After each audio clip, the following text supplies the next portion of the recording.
கண் திருஷ்டி, ஏவல், பில்லி, சூனியம், இரவுல தூக்கம் வரல, பயந்து பயந்து எழுந்து உட்காந்துக்கிறேன், இது மாதிரியான பிரச்சனை இருக்கக்கூடிய நபர்களுக்கு அற்புதமான ஒரு சின்ன தீர்வு சொல்றேன்.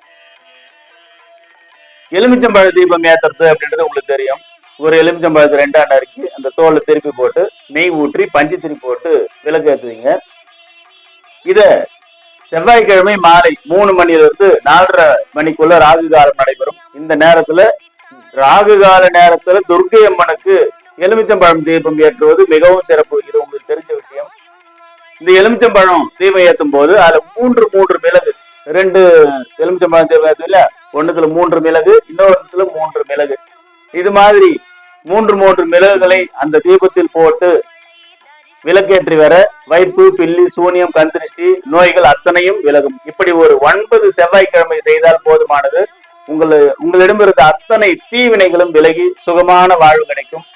தொடர்ந்து நம்முடைய சேனலை பார்த்து ஜாதகம் அனுப்பி கொண்டிருக்கக்கூடிய உங்களுக்கும், சப்ஸ்கிரைப் பண்ணக்கூடிய உங்களுக்கும் என்னுடைய மனமார்ந்த நன்றிகளை தெரிவித்துக் கொள்கிறேன். வணக்கம்.